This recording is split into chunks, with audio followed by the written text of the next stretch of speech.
in my research to find out if there's truly a big difference between police conduct in the suburb and police conduct in the inner city, I did an interview today with a resident in the suburbs of Wisconsin to get her view on police brutality and police conduct in general. My guest wished to remain anonymous, so I just referred to her as North Suburb Guest. Hope you enjoy listening to this interview, and I hope that you learned as much as I did. Thank you for taking time out to help with the studies. What we're working on today is talking about police brutality and just what's your thoughts overall on police misconduct. Okay. When it comes to police conduct, have you ever experienced that in the suburb area? I've been a witness to it a few times in a suburb of Milwaukee. Right. When I was younger, I worked at a entertainment business in West Dallas, and they would profile a lot of different people driving down Highway 100 in the Strip. Okay. More people get pulled over depending on what car they drove or what color their skin was, and it's still the same. Even in Toast and other areas that are surrounding Milwaukee, profiling is pretty big. Even our coworkers would be pulled over driving to their home, which might be in Brown Deer or Tosa, like neighboring communities, that they just didn't, police may have thought they didn't fit in or they didn't belong. You know what, you can drive anywhere you want to drive in the state of Wisconsin if you have a driver's license and a car. So I think profiling would be one of the things that comes to mind first. Okay. Nationwide, I think, I was just talking to someone about this, about Ferguson. He termed it as a ATM for the justice system. They would pull over kids, rough them up, give them a ticket. They couldn't pay the ticket, therefore they went to jail. And it's just a continuing cycle, and the cycle needs to be broken. So what do you think we can do to make sure that police conduct is the same across the board, in the city, suburb, anywhere? Well, I think I like the idea of body cams. It makes it a little bit more visible as to what's happening. Social media has been a big power also because people can take video of what's happening in an area at a given time, or even an arrest, to stop. Right. I think it's sad that parents have to teach their 12, 13, 14-year-old children to stand still, put your arms up, say, I have nothing in my pockets to hurt you, and just don't run, never run. I mean, if you have to teach your children that, that's just a pretty sad time. Do you think a white police officer working in an area predominantly black, where black people live at, do you think that he will police differently than he would if he worked in an area where people are his same color or his same ethnicity? I would like to think not, but I mean, everybody has bias. Everybody has experiences from that.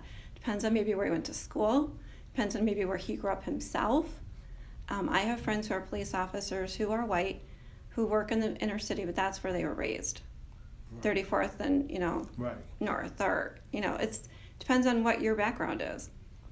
If you grew up outside of the state or in a suburb, now you're coming into work, you might have a different thought process or hearsay of what others, or just what you have learned on the job.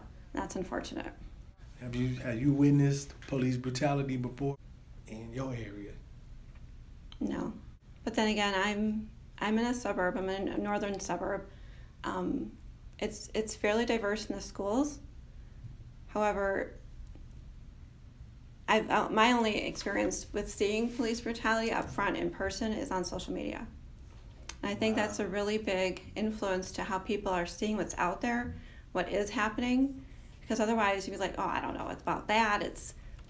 But I really think what you're doing and what you're coming together with the community and letting them meet police officers and getting to know them as people first, I think that's the first step.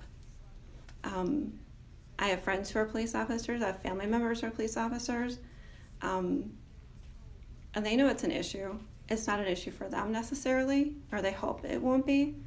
But depending on your training and how long you've been on the job, and if you have a neighborhood that you police and you get to know the people in that community, in that neighborhood, things might be better. And ultimately, that's what we want to do. We want to make things better. We want people to become more comfortable and have a productive relationship personally, and that'll, to me, spill over into professionally. So out in the suburbs, do you guys know your police officers like that? Do you know them personally? We know them from coming to the schools and doing the DARE program. We know the police officer who might have a dog and they give out baseball cards. They still do that? They still do that. The fire department, all first responders do that on 4th of July. They're always very visible. And for Halloween, they drive through the neighborhoods making sure that cars aren't driving too fast and so forth, because we do it at night.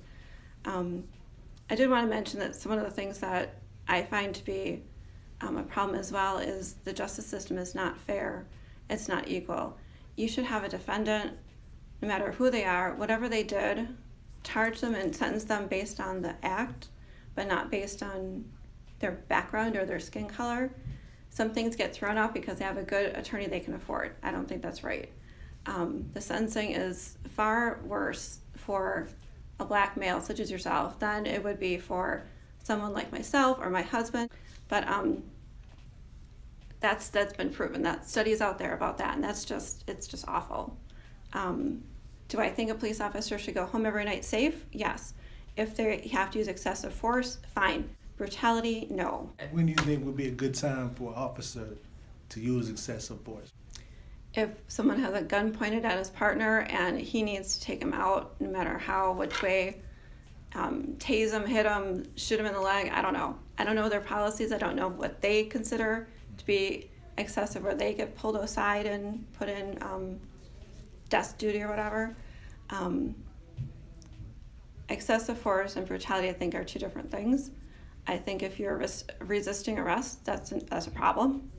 But if you're not armed and you're running away because you can't afford the fine that you know is coming, I don't know.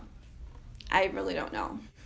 And I thank you again for your time. You really, really gave us a good glimpse of what the thought process is from the suburb standpoint, and based on your experiences and based on your perception of things. And that's the goal of what we're doing here with the company, is just trying to figure out a way to end the bias. Thanks for your time. You're welcome, Craig. Thank you.